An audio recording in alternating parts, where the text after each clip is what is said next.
Welcome back to our channel, and we want to give you a little update that's completely different to what we've been seeing in the past. So, as you know, I live on a farm and we had a wonderful week, and you'll notice as we share the images we're going to with you that the children of the farm have made this very gloom and doom corona environment come alive with a ray of light and a little bit of happiness and something that's quite light and refreshing. So the other morning I was on my way to get a cup of coffee at the local coffee shop, and as I drove out of the farm, take a look at what I saw.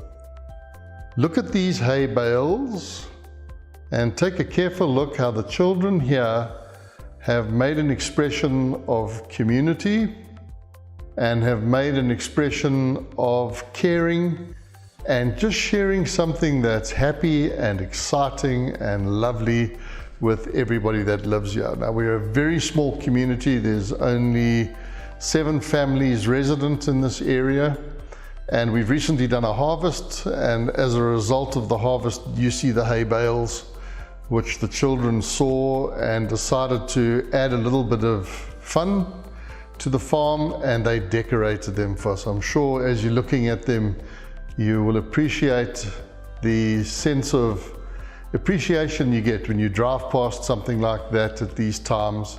And we really do appreciate Stella and Dan, the artists, who took their time, and no doubt away from some of their schoolwork, to bring a little ray of hope and a bit of light to us here on the farm as we all share the COVID lockdown. So I just thought I'd share that with you. It's something completely different and interesting in its own right, and of course a little bit uplifting at these times, which are so critically important as we all soldier through the threat that the virus poses to us. In the weeks that lie ahead, we're going to bring you some more interesting news.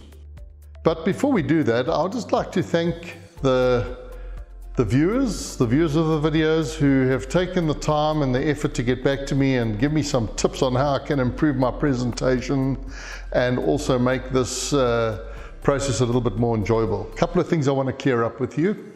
First of all, this is not a COVID news channel, so it's my impressions as a person who's been in business 35 odd years. I'm just sharing the different experiences I have with the different companies that I'm involved with. As you might know, I run an advisory business. We primarily advise in the digital space and help people to digitize their legacy businesses, and that means changing their business plans, bringing in digital touch points, and taking their business to a much wider market. That's really what we do during the day job. I am invested in a number of other businesses, and that's where I get all my insights from that I share with you, and then I blend a little bit of what's happening in the COVID world, because that's topical at this time, but that's not what I do. I'm not a COVID commentator. I just comment on the risks and the ways that companies are dealing with it, and I kind of share it with you so that you get some insight into this. But there's other things that we do as well, and there's other channels that we have which I will share with you on LinkedIn and share some of the exciting things that are going to be happening in the very near future.